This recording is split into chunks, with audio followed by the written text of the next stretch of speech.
It's the final weekend of the season in the Quick Fit British Touring Car Championship, and we're at Brands Hatch on the Grand Prix circuit for the final 3 races of the year, and of course for the final qualifying session of the season coming up in a few minutes' time. The best ever lap around here in qualifying, Tom Ingram back in 2022, the same year that Ash Sutton set the lap record, and a time in the 1:29 is what they'll be aiming for at this fantastic drivers' circuit that first played host to the championship in its first season of 1958.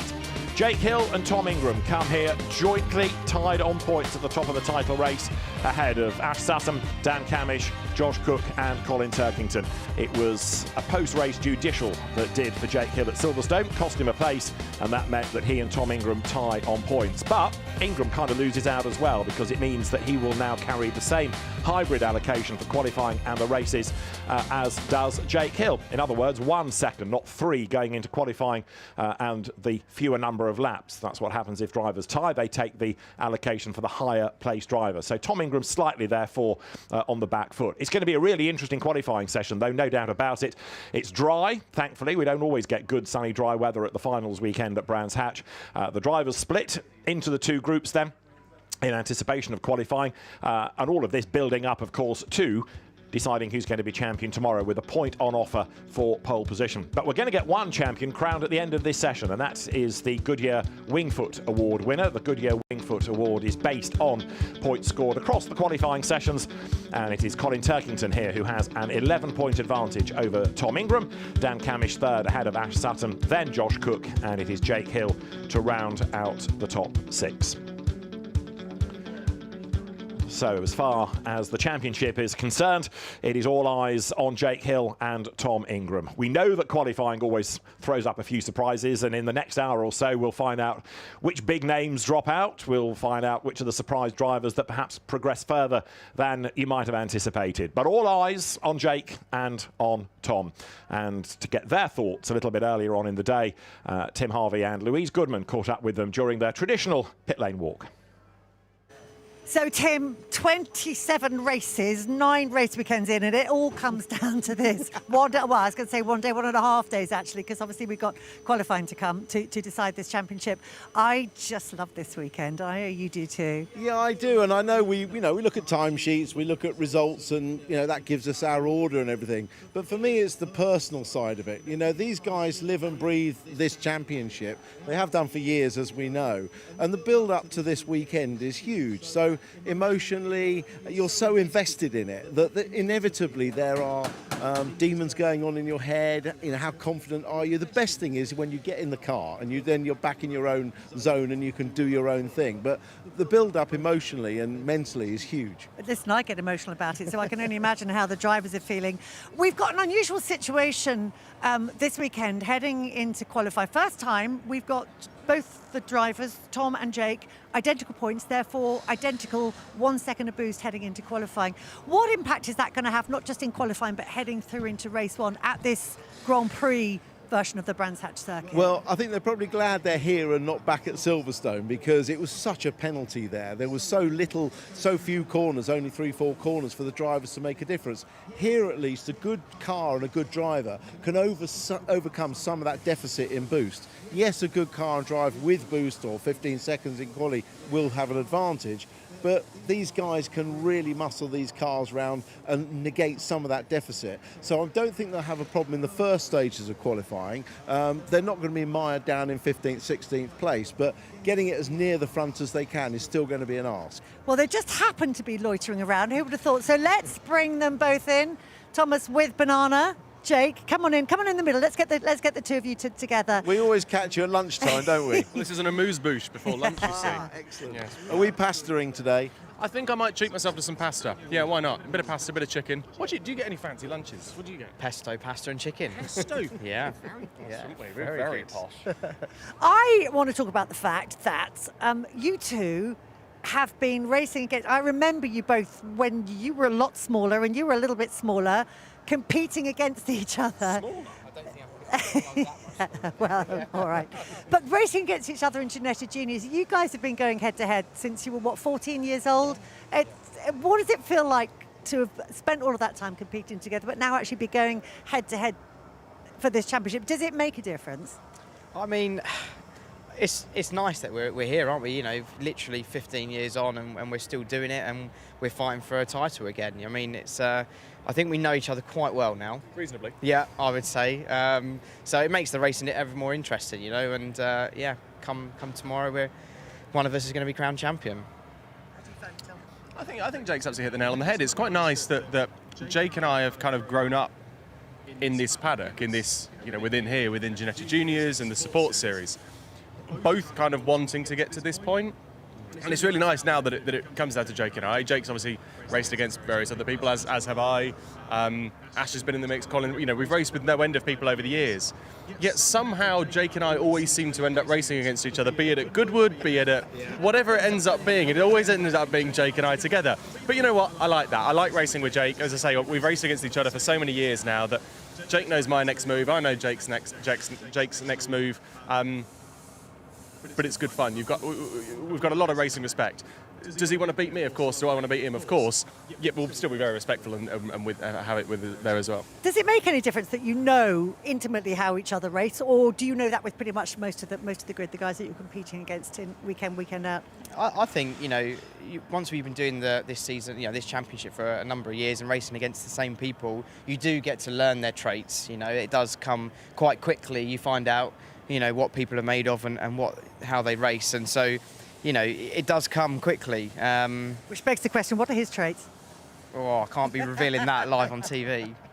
Food mainly. You know. I take, you know, there was a in the early 90s there was a driver I idolised most. He also loved food and a champion, and I've tried to carry that ever since. Known as a buffet slayer? Something like that. I don't know what you're talking about. But Tom, 2 years ago, you were in the position that Jake's in now, trying to win your first title.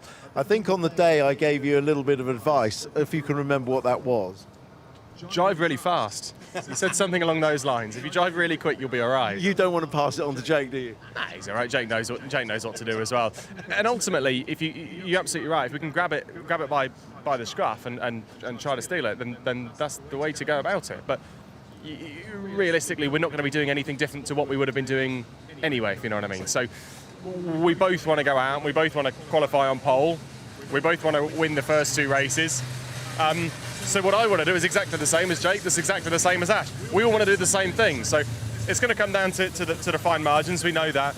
The only thing I hope is that it's a fair match. It doesn't come down to a bit of weather in race 3 of a tyre choice, of a slick or a wet. If we can have a fair battle all the way through the weekend, and we can be trading places and trading paint and trading points, that's what we want.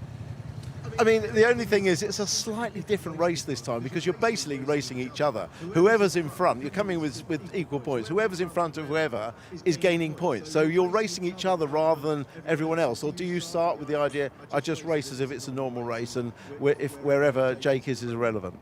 It's tough, isn't it? Because you want to treat it as much of a normal race weekend as you can. However, there's obviously a lot more pressure and stress and stuff that can go right and wrong. It's quite funny that we've done 9 race weekends this year that we've all effectively now scrapped. They make no odds. Pointless. Wasted everyone's time. We could have saved all that. And it comes down to 3 races. It's cool. What's your thoughts, sir? Yeah, same as Tom. You know, I mean, I think it's just going to be a thrilling race day, isn't it? You know, it's really exciting. It's great for the series. It's great for us. You know, I mean, yeah. Again, you know, me and Tom are at the top fighting for it. So it's just exciting. Looking forward to it. And a final quick thought from each of you, just heading into qualifying. What are you looking to get from that session? What would be a success for you in terms of where you start on the grid tomorrow? Just qualifying ahead of him. Simple as that. Is that it? That's it.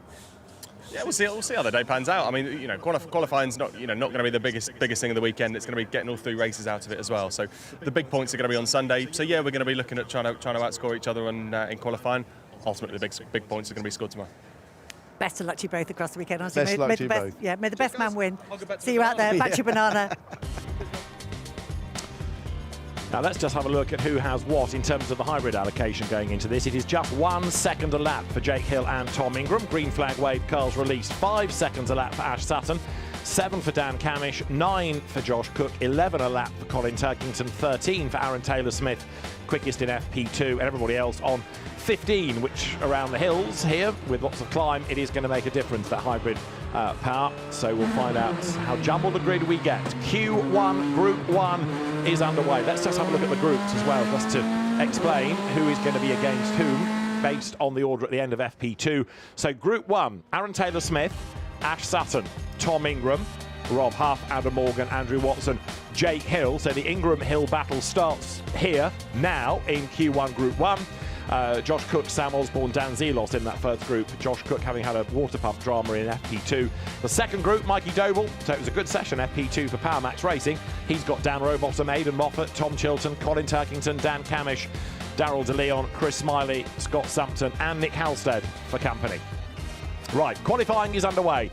Point for pole position, don't forget as well. That could turn out to be crucial come the end of tomorrow. There's the Goodyear Wingfoot Award as well to factor in, which is being led by Colin Turkington from Tom Ingram. And there is one of those two title fighters. It is Jake Hill in the sunshine for October at Brands Hatch. Tim Harvey, we don't always come here with nice weather. No, it's a real bonus, isn't it, for a grandstand finish to what's been a grandstand year to have this lovely weather. And for the title rivals, it's one step at a time. Complete your free practice program, concentrate on qualifying, worry about tomorrow. You can only do the best that you can do in each session, so it'll be full focus on qualifying. I actually think this first group, which has got Sutton, Huff, Watson, Hill, Morgan, Aaron Taylor-Smith, Cook and Ingram in it, is a really hard group. You know, someone's going to be outside that top 6 and disappointed. Hopefully it won't be one of the championship protagonists. Jake Hill's had one pole position this year to the 4 of Tom Ingram.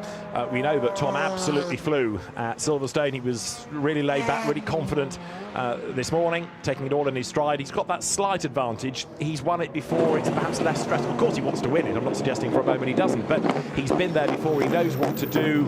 He's already a touring car champion. Jake wanting to win this for the first time. It's going to affect the mindset slightly. Yeah, I mean, my feeling in the paddock is that Jake is a little bit on edge. That's understandable. This is the biggest prize in British motorsport. He's desperate to win it. He's never won it before. You never know if you're going to get another chance. So yeah, I can feel the sense of stress from his point of view.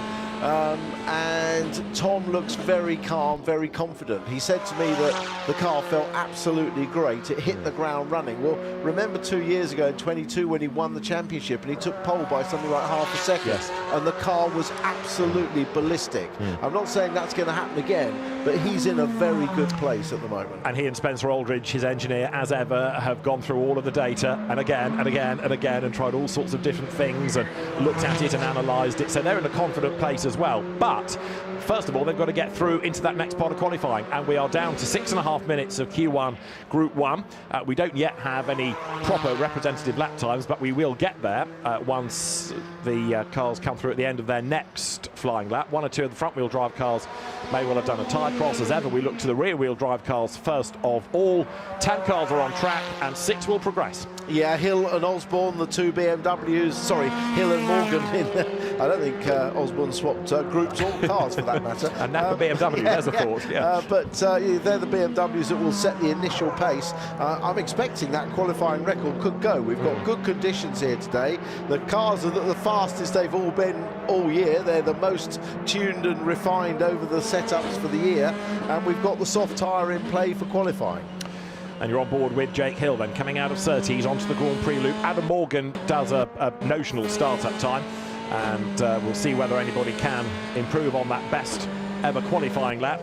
As you said during qualifying sessions before, lap records come only in the races, but there's that sort of pride at stake for the best qualifying lap around a venue. And Jake Hill is charging 2 personal bests, 2 absolute best in the sectors, but what we don't really know yet is how representative that is. Yeah, okay, he's quicker than anybody else, but as you can see, not everybody else is really going for it. Yeah, the front-wheel drive cars have done their tyre cross after 1 lap. Now they're warming the rears up that have got on the front to get them nicely balanced. The rear-wheel drive BMWs on it all the time. So we'll start to see lots of purple sectors.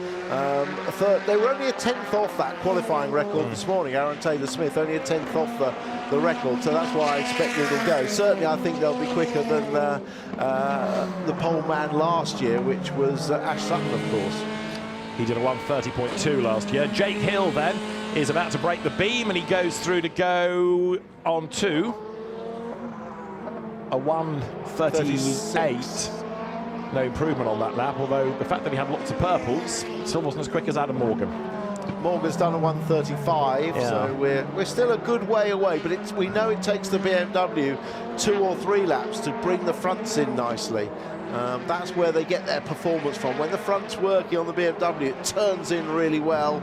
They then use the traction off the corner for a really good combination of speed. But here's a man on it, the body language of Josh Cook's car, and no surprise, he's set fastest sector, so we're going to see a proper front-wheel drive time now. And as he does that, Adam Morgan goes quicker still within the first sector, so an improvement posted by Adam Morgan. Josh Cook a little bit frustrated in FP2 with this water pump drama, but he's bounced back from it, and the main aim, of course, is to try to get through first up into the next part of qualifying, using the hybrid, coming down towards Clearways. Then he'll go right into Clark Curve. Sam Osborne there ahead of him, goes across the line, goes quickest on a 1:30.9, but we know there are better lap times in the system.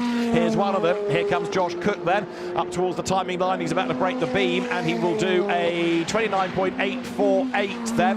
So Josh Cook goes to the top. It is Cook, Morgan and Hill. They're the only 3 with a time set so far. On board with Hill once again, about to cross the line. And we've already had a time disallowed for Sam Osborne, I'm afraid. Hill goes second on a 30.2. What we need to see is an Ingram lap. He has gone across the line, but he's onto a flyer now. This is Ash Sutton, who is an outsider for the championship. We've kind of written him off a little bit, but if the other two had strife in the first race and Ash came through to win, he might well be back in the game. So you rule him out at your peril as he comes down towards Sterling's, and Adam Morgan's had a lap time taken off him as well, so he drops back to 4th. It is Cook, Hill, Watson, Morgan, Zelos, Huff, Ingram, but Ingram's time is a start-up lap. There's more to come from him. Andrew Watson, as I say, has improved. This is Ash Sutton, who could put himself up at the top of the times here. Yeah, the Napa Racing drivers were saying that in free practice the car didn't feel very good. He does go quickest, Sutton does go quickest with a 29.7, but the drivers were not particularly happy with the car. They described the handling as spiky, and certainly even a hooked-up car with Ash Sutton on a quali lap looks pretty exciting, but with the soft tyre on, he's managed to drag a good time out of it. What can Ingram do on his first real flyer? Well, he's got to do something, because he's out of that top 6 at the minute. A little bit nervous, the car there going through Sheen Curve, but Ingram will dance it through towards Sterling's. He's doing personal best, but so he should. No purples, though, intriguingly, so Tom Ingram's target is to get into the top 6, and look, we are almost at the end because we've got 1:40 on the clock. He also needs to try to get through to squeeze another lap out of this, just in case. 1:29 is a lap. It's going to be touch and go this as he comes up towards the line. Tom Ingram will get another lap out of the session, and he's going to need it possibly because he's 4th, so he's in jeopardy. Yeah, and meanwhile, title rival Hill has gone fastest on a 29.6. So Hill's got some good pace, so that's encouraging for the BMWs to see. Remember, they're only trying to get in the top 6 at the moment, but it's a good indicator of pace.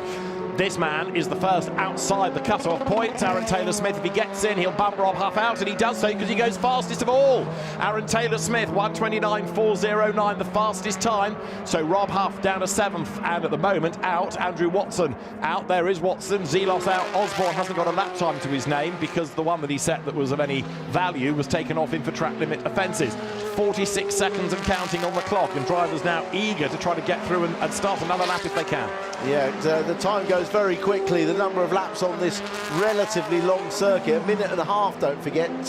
You're going to get fewer laps than, say, you would do last time out at Silverstone. Tom Ingram is now the one in jeopardy. He is 6th, and he's still hustling on in the background as Rob Huff comes through, but he's going to have a charging Ingram behind him. Some cars bailing on this lap, and this is not what you need if you're on a quick lap. But Ingram set a fastest sector of anybody, so he's on a good lap. Yeah. I'm sure he'll get through if he doesn't get any traffic. He won't get another lap, I don't think, or he's just going to be close on the line, borderline. He should have done, because he was about 2 seconds to spare last time. He goes through now, goes second fastest, and he's got one more lap to go. A 1:29.416. So Tom Ingram is 7/1000ths of a second behind Aaron Taylor-Smith, and he's ahead of Jake Hill.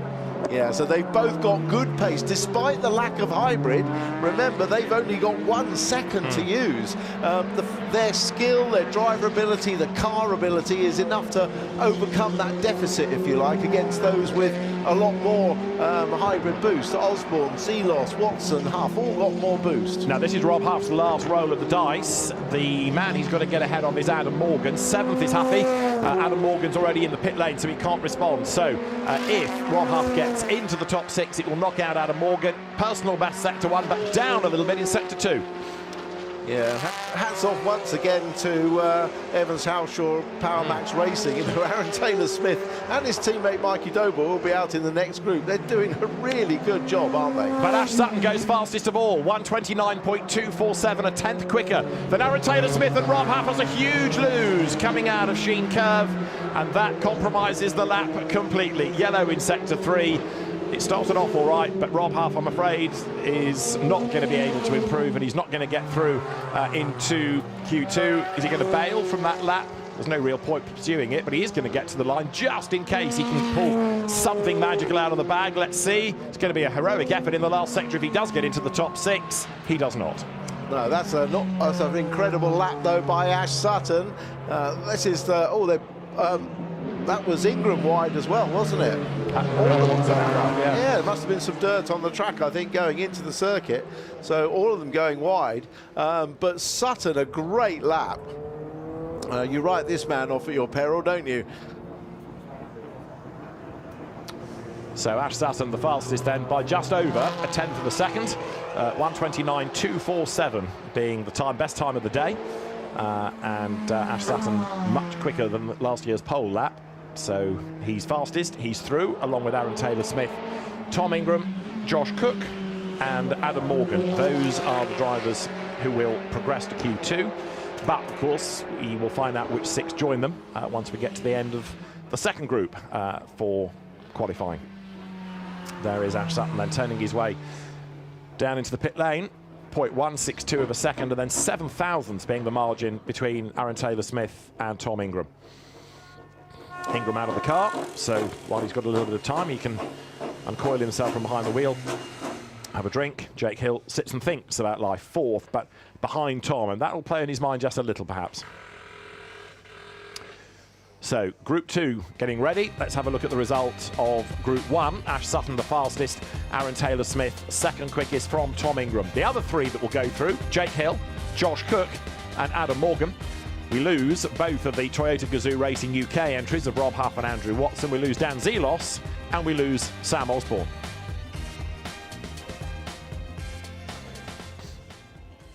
So, as one batch of cars heads back to the pit lane, the second group ready to go. A reminder, it's Mikey Doble, Dan Rowbottom, Aidan Moffat, Tom Chilton, Colin Turkington, Dan Camish, Darryl DeLeon, Chris Smiley, Scott Sumton and Nick Halstead, the drivers. Tom Ingram there talking to Spencer Aldridge, his engineer. They've been quite a double act over the years, whether it was in their Speedworks Toyota days or at Accelerate with the Hyundai. Green flag waved at the end of the pit lane. The 10 cars in question pull back onto the pit lane. It's going to be Dan Rowbottom's Napa Racing UK Ford first out, and we seem to have said it all year, really, but primarily in this, he's got to keep away from track limit problems. He's always shown good pace in qualifying, but oversteps the mark a bit. Yeah, he likes to enjoy driving the car flat out, and that means sometimes going over track limits. The number of quick laps he's lost throughout the year in qualifying, well, the number of times we've said he should be a pole potential pole man. Remember Ash Sutton with just a few seconds of hybrid in first session was quickest, and Rowbottom's got 15 seconds a lap to use, so there's in the same car, so he really should be a contender for pole. Yeah, the driver in this group with the lowest amount available is Dan Camish, and even he's on 7 seconds. Yeah. So there should be some very quick cars within these 10 minutes, and we start the countdown as Dan Rowbottom there, no doubt with Paul Ridgway, his engineer, on the radio, turns the car out of Surtees onto the Grand Prix part of the circuit. You get the feeling he's a man on a mission here because he's escaped ahead of all the traffic. He's not hanging about, he's not playing with anybody else, he's trying to get clear track space. And works the tyres now as he comes down towards Hawthorns. Yeah, well, being at the first garage in the pit lane means that he's first out, which actually could help, because he'll be the first one round, first one across the tyres. You never know, it could make the difference between getting across the line and getting an extra lap in this short 10-minute period or not getting it. If you're at the far end of the pit lane, you've sort of lost 30 seconds before you get out. Now, Rob Huff disappointed that he's been dumped out of qualifying. Not, Louise, a great start to Rob's weekend. No, definitely not the start that Rob wanted. That was a bit of a moment. We have them in life, don't we? Yeah, well, it's a shame because we were a tenth and a half up. Just struggling over the curves through there this weekend. Every time we go through, the car does something different, which is really frustrating with the back end, and it just kicked from the back end when I didn't need it, and it just meant that it pushes the car out wide. Through the gravel you go and you lose the lap, so. Frustrating, and I mean, both, you know, your teammates had the same scenario as well. The car's just not where it needs to be, is it? No, and it hasn't been all year, really, let's be honest. I think, you know, we're working really hard as a team. We're developing the car. We're trying our hardest, and yeah, it's just not where it needs to be. You know, it's if you can hold on to it for a lap, it's quick. But as soon as you just try and get that, you know, another tenth and a half, which in this championship is so critical, those tenths, it throws you off. Bad luck. So Rob Huff then disappointed, to say the least, controlling that reasonably well, but the frustration of a tough season showing through. Yeah, definitely. You know, he's worked hard. They've all worked hard all year. Don't forget, there's 4 cars in the Speedworks camp. So it's frustrating to get to this point of the year and not feel that you've really got the car underneath you. But if it was easy, everyone would be doing it. Indeed. Speedworks' eyes turned to Aidan Moffat in this group. He's the one Toyota driver in Group 2. You're looking at Colin Turkington, who mathematically could be still in with a chance, but really he's here to try and help Jake Hill if he can. And Colin Turkington is going to offer you up the first flying lap time. He's got the road to himself as he comes now down through the left-hander at Stirling's. Weaves the car left and right, generates the warmth in the rubber. Remember, this is a man with 3 pole positions to his name this season alone. Yeah, and with 11 seconds of hybrid and the fastest overall average of qualifying, leading the Goodyear Wingfoot Awards, he's got to be a contender, hasn't he, for front row and pole this weekend. He loves it here. He's had a lot of success here, and it wouldn't surprise me one bit if he was putting it on the front. Dan Rowbottom hustles on and is on an out lap, so ignore this one. He's done that tyre cross, but it's the next one we need to be looking at. This gets him around to the timing line, ready to go for it, ready to pull the pin. And he also needs to be keeping it away from the track limit sensors, away from the curb. No doubt Paul Ridgway will be on the radio reminding him. Dan It's almost like you're coaching him, David. If only. Out of Stirling's, back to the tyre warm, and goes left and goes right. Rory Butcher, of course, helping that team out, a driver, coach, engineer position. He's primarily helping Sam Osborne, but I know he's helping everybody within the team. Good to have his input. He's always been very quick round here. Rory Butcher, back in Motorbase days, he was a race winner. And also an unlucky recipient of punctures one year, wasn't he, in the Motorbase boards in the very hot weather. But Dan Rowbottom now goes on to a flying lap, so this will be one to keep an eye on. Let's see what he can do about Colin Turkington, who has done a notional quick lap of the 1:36. There's a lot more to come from the BMW, that's for sure, and it will come at the end of this lap. You're looking at Rowbottom, but Turkington, with 3 purples in the sectors, is heading up towards the timing line, and the BMW is coming down towards Clark Curve right now. Rowbottom goes on to the Grand Prix loop, and as he accelerates now down towards Hawthorns, Turkington is heading up towards the line, and let's see what this is going to be. It's a 1:33.4, so it's a sort of half quick lap in a sense. It's an improvement on his previous one, but again, there's more time to come there. Well, the BMWs take 2 or 3 laps to actually get the tyres fully up to temperature. The front-wheel drive trials, once they've crossed the tyres, pretty much nail the lap straight away. It's the same pattern we see at the start of races, where the BMWs are just slightly vulnerable on lap 1 as they're getting their tyre temperature up. They'll be pleased with and certainly this goes for Jake Hill as well, they'll be pleased if these temperatures stay up. It helps them a lot. Dan Rowbottom looking quick, but Tom Chilton going quicker still behind him on the road within the sectors. So we'll get a robo lap first of all, but don't be surprised if Tom Chilton doesn't better it. There he is, looking very, very rapid indeed, heading up through Sheen Curve as the car dances over the curb. He's got Dan Camish ahead of him, who will see the Hyundai in his mirrors. Rowbottom does a 1:30.144 to go fastest. But look at the way that Chilton is charging along, and the estimate would be that he will go quicker than Rowbottom. Camish just up the road ahead of him. So Tom Chilton, who has been a race winner this year, he's been, as ever, a joy to have in the paddock with his irrepressible state. Comes across the timing line now and goes fastest. 1 minute 30.083, 61 thousandths of a second quicker than Romo. And Mikey Doble upholds Evans Hulshaw Power Max Racing honours. He was the man that topped FP2. And we know how well Aaron Taylor-Smith did in the sister car in Q1 Group 1. So can Mikey Doble spring a surprise and get this car up in the mix as well? Turkington now fastest into the 29s. Yes, it's Chilton was actually a lot of people's bet for pole at Silverstone. He was quickest in the first 2 practices, and then for some strange reason decided he thought he'd get through on the medium tyre rather than soft in first qualifying. He didn't even get through, but he's not going to make that mistake again this time. But yes, Turkington now with his tyres fully up to temperature and pressure, fastest and the first man of this group in the 29s. Remember, Sutton's time was a 29.2 in Group 1. Dan Camish 7th, so he's out at the moment. Chris Smiley is 6th. Aidan Moffat 5th. Now, Aidan, I think, only once all year has progressed from memory, and he jokes about the fact that he doesn't like to work too hard on qualifying day, but can he survive? Rowbottom goes quickest, 1:29.8 now, a little bit of time found, so he's a 10th up on Colin Turkington. And Dan Camish hustles the car down now towards the right-hander of Clark Curve. Darrell de Leon has had a lap taken off into track limits, and a driving standards flag looms for him as well. Moffat up to 3rd now. Aidan Moffat goes 3rd. And what about Camish at the end of the lap? In or out? In.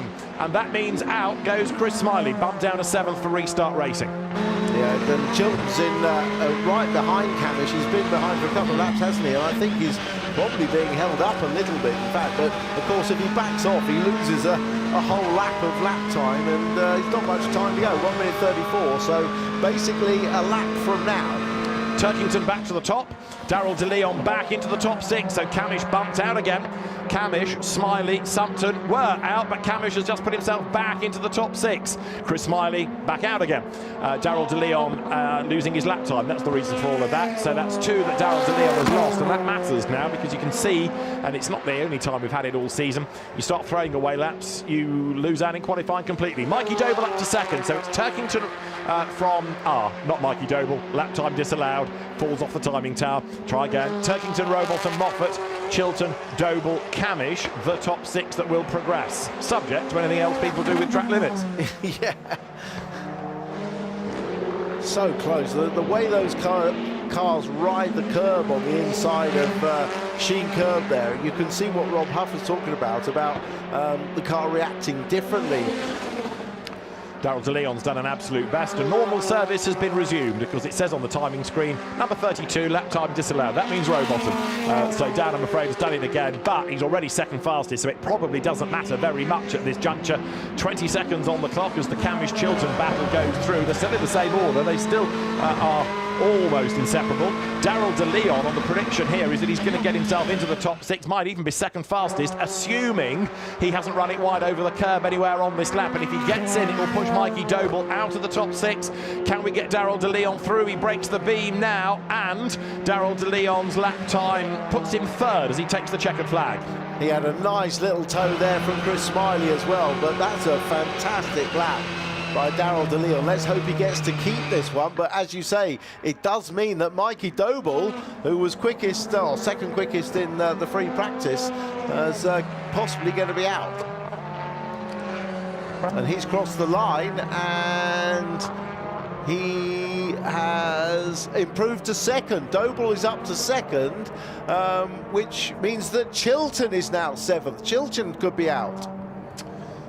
But Chilton has not yet taken the checkered flag. He's done a slower first sector, but an absolute best in the 2nd.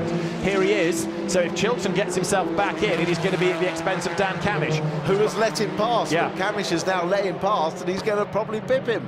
So here is Chilton, last roll of the dice. Is he going to be in? Camish is the one on the bubble, and Chilton then sector 1 slower. Sector 2 absolute best. Sector 3 personal best.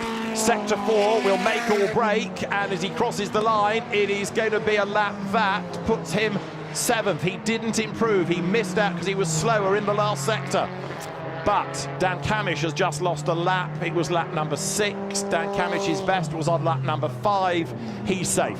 Wow, there was a lot of laps lost in that one, a lot of different pace, but it's Turkington, Doble, Rowbottom, De Leon, great lap, Aidan Moffat and Dan Camish that will progress.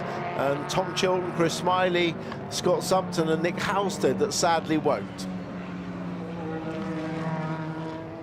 So, as you rightly say, we lose Tom Chilton, Chris Smiley, Scott Sumpton and Nick Halstead once again, and Colin Turkington the fastest in the end by 0.147 of a second. That means that Q2, 12 cars, Ash Sutton, Aaron Taylor-Smith, Tom Ingram, Jake Hill, Josh Cook, Adam Morgan, Colin Turkington, Mikey Doble, Dan Rowbottom, Daryl De Leon, Aidan Moffat, Dan Camish will be the drivers. And this is how we look at the end of Q1 Group 2. Colin Turkington the fastest from Mikey Doble, Dan Rowbottom third from Daryl De Leon. Aidan Moffat, he has progressed, he's fifth, and Dan Camish just makes it through sixth fastest. The margin over Tom Chilton, 7 thousandths of a second. So Chilton out, Smiley out, Sumpton out, Halstead out as well. And that means that we've got 12 cars now for Q2, another 10 minutes coming up in a few moments' time. So crucially, we've got the leading drivers in that title fight ready to do battle. And Ash Sutton making it through once more. Aaron Taylor-Smith with the great pace that car has had, an 8th appearance then into the second part of qualifying. And Tom Ingram, who's had more pole positions than anybody this season, comes through out of Group 1. So the battle is going to be continuing between Jake Hill and Tom Ingram.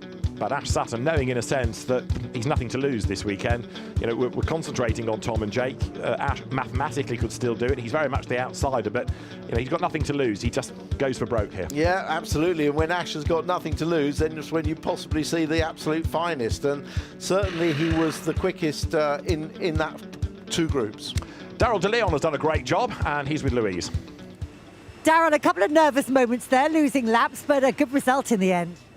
Yeah, it's pretty good. I saw what my engineer, heard what my engineer said to me going on to the last lap, saying we need a lap. So I just thought, oh, no, not one of these one-lap pressure moments, but managed to pull through, I think. So pretty good. You pulled it out the bag. I could see you having a chat with your engineer. You're making a few changes for the next session.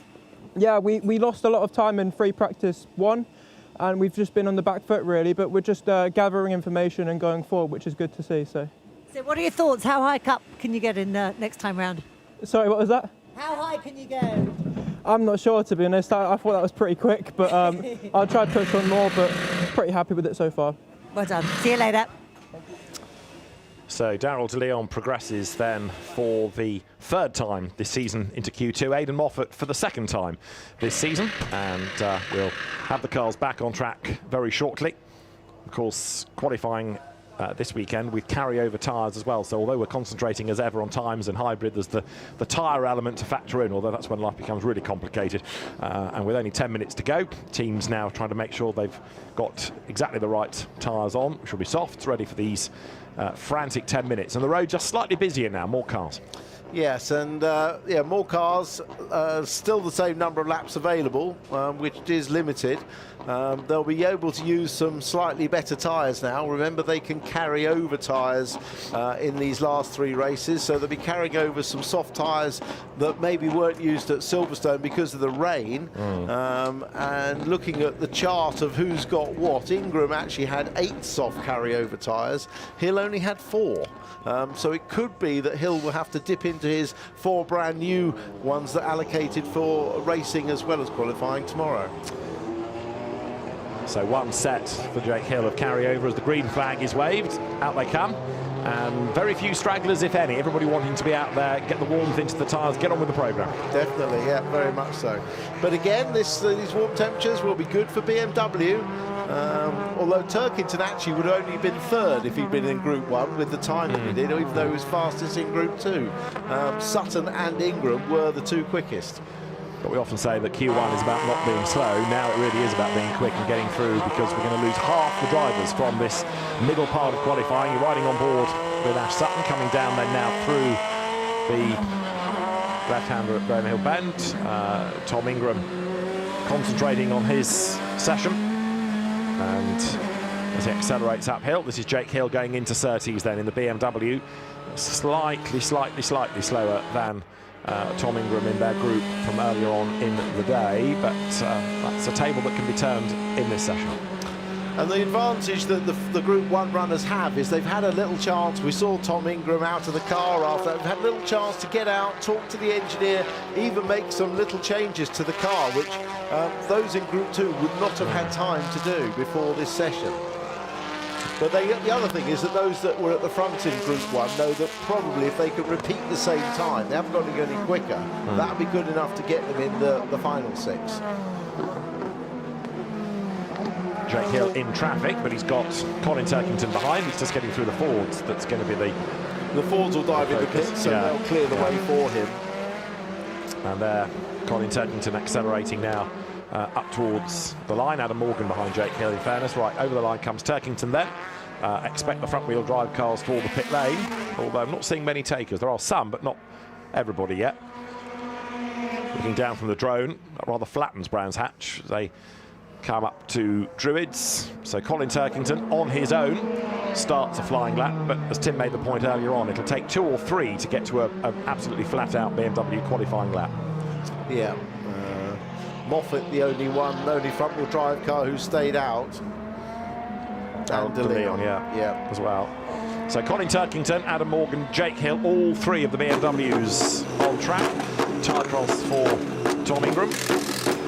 And the now 80 Team Bristol Street Motor Hyundai in a moment or two will blast back out. And part of that is, yes, you want the tyres crossed over, but ideally you'd like to be released in clear track space, which is a bit harder to manage. Can't manage it, but you haven't got time to wait. You've just got to do it, and then let the driver on his out and warm-up lap build the gap in front of him. There won't be anyone else coming in the pits now, so no one coming out. So if you've got a gap at the start of the lap, you should be okay. Turkington's doing the purple sectors for a start-up lap, nobody else having really gone on to a lap time other than Jake Hill. So they're trading sectors right now, but it's towards the end of these 10 minutes that they start to really matter. And we know it's 2 or 3 laps before the BMWs are in their absolute prime as well.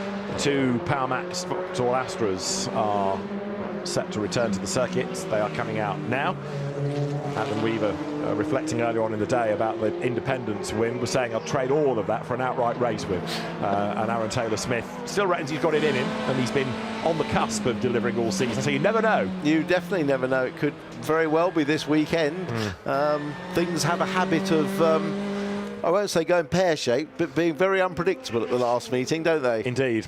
And was it 2019 when Jason Plato won in the Astra at the finals weekend, as everyone's concentrating on the championship battle and the odd surprise win can sneak through. So yeah, don't rule out Aaron Taylor-Smith, who has had a really good season, and the pace that he's had and his amazingly laconic nature, nothing seems to faze him at all, as you said, and he's been a real asset to the championship this season, and it would be really good to see him go out with overall podiums, and yeah, for sure a race win. That would be quite something. Right, Colin Turkington then. This is a proper push lap. Yeah, definitely on it. Obviously purple sectors, but he'd be looking to probably improve on the time that he set of a 29.5 if possible. May not be this lap, might be the next, but he'd certainly like to bang in a mid-29 if he possibly could. And we're almost at the halfway point of Q2 as he comes then now down through the left-hander of Sterling. He's got the road to himself, so the BMWs, with everybody else pitting, get the clear road. Jake Hill, though, is predicted to be going quicker than Colin. Colin ought to be fastest when he crosses the line, but Jake looking quicker still. And then we start to worry as we get into this second part of the 10 minutes, which drivers fall out the other side. So Turkington goes through a 1:31.637. He will go quicker than that, no doubt. And Jake Hill coming up towards the timing line. Is he going to go faster? The answer is no. Lost out a little bit in the last sector. Went yellow there, so didn't improve. Adam Morgan has gone by as well. And Morgan loses a lap time for the dreaded track limit offences. Yeah, it could just have been exactly what I was saying, that Jake Hill was just looking at the gap in front and placing the car where he wanted it to be, clear road ahead. And you can see just over the curbs at Graham Hill, not running too wide. The sensors are there on the exit of Graham Hill. Now approaching Surtees, get the car hooked up and use the BMW traction on the exit. Nice clear road in front of him. The first sector was not a purple sector though for Jake. That's along the bottom straight, but he didn't set purple. And fastest currently, Darryl De Leon. So in answer to the question, how much quicker can you go? Well, he can go fastest, at least for the moment. Only 4 minutes remain, but a lot's going to happen in those 4 minutes as Ash Sutton powers up towards the timing line. And the number 1 Ford, the outgoing champion, goes quickest, 1:29.639.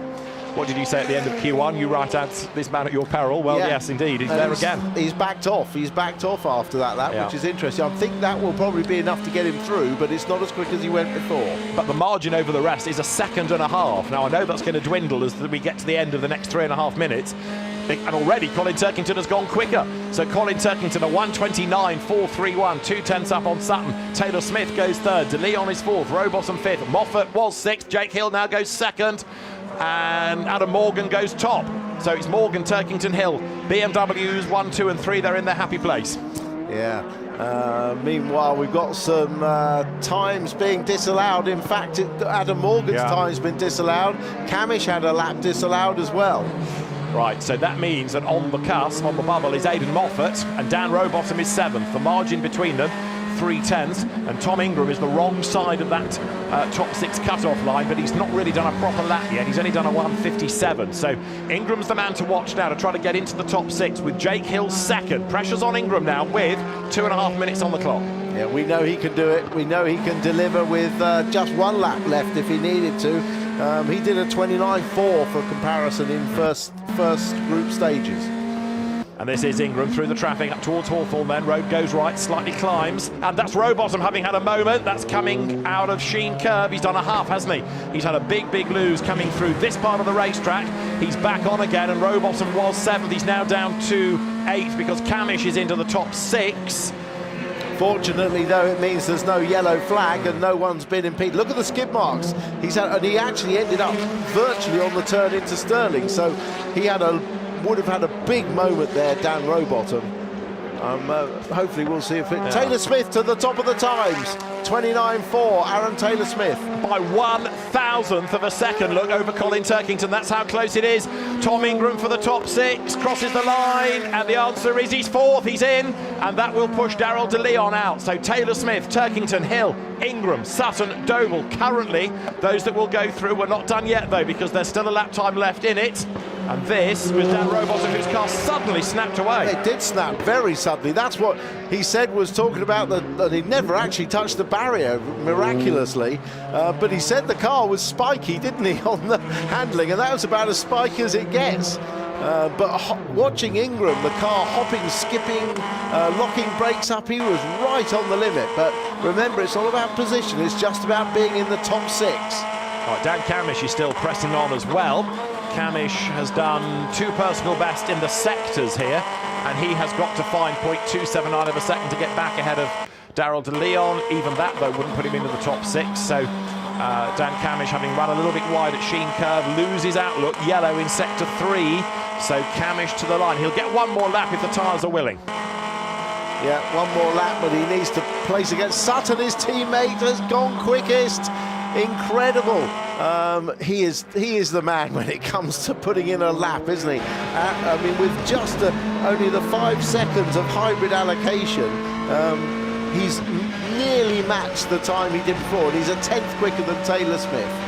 Darryl De Leon's view up towards Stirling's, and he'll get the flag this time. So Darryl De Leon is 7th. Mikey Doble has just got himself up a place. Josh Cook goes 2nd.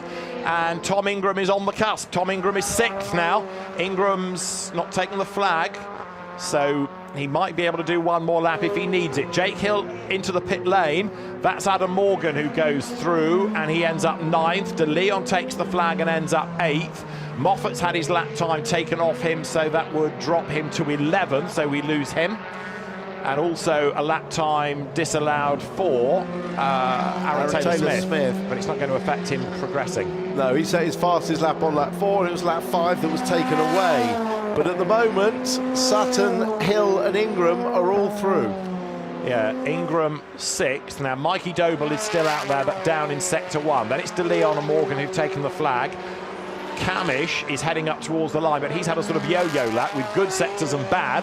Dan Camish across the line and stays 10th, doesn't improve. He's out. Looks like Robot will be out as well.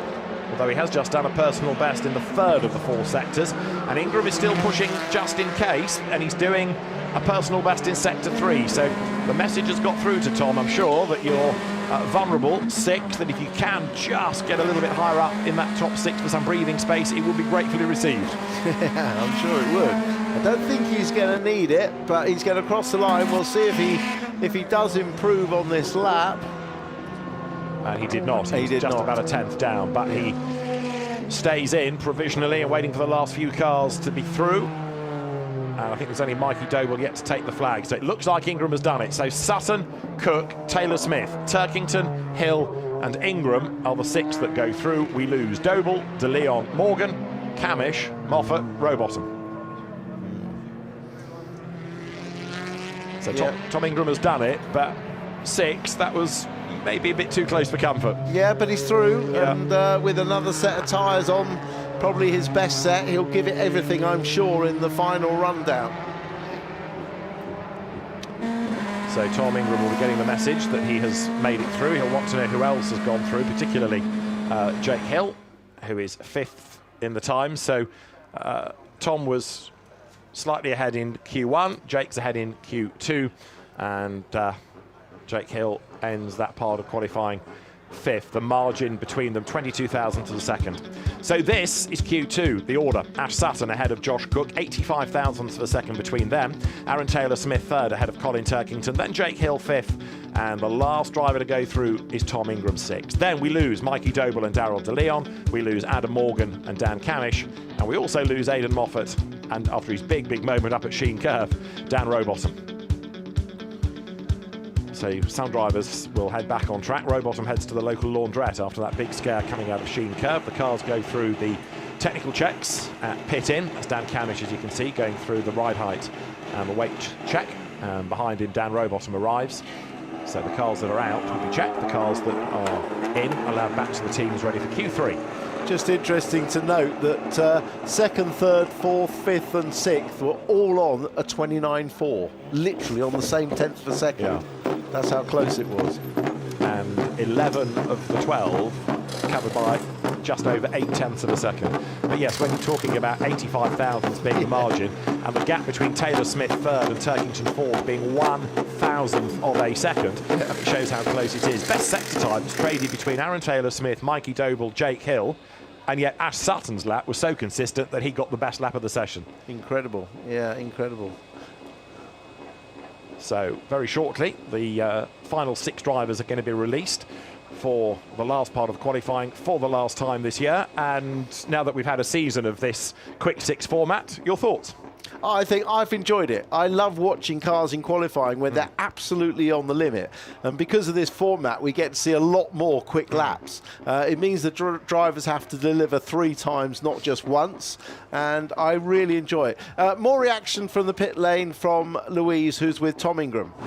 Well, I've actually come across to grab a word with Spencer, Tom's engineer, just because I'm conscious of disturbing the drivers. Were there some nervous moments there for you on that final lap from Tom? He needed to get a little bit of a hurry on, didn't he? Yeah, I'm giving him the hurry up on the radio, so it's so close. We're kind of 2 tenths, or less than 2 tenths, so 1.5 tenths off pole. It's so close there, it's really critical. So we've got a new set of tyres going on now. I think we've got enough.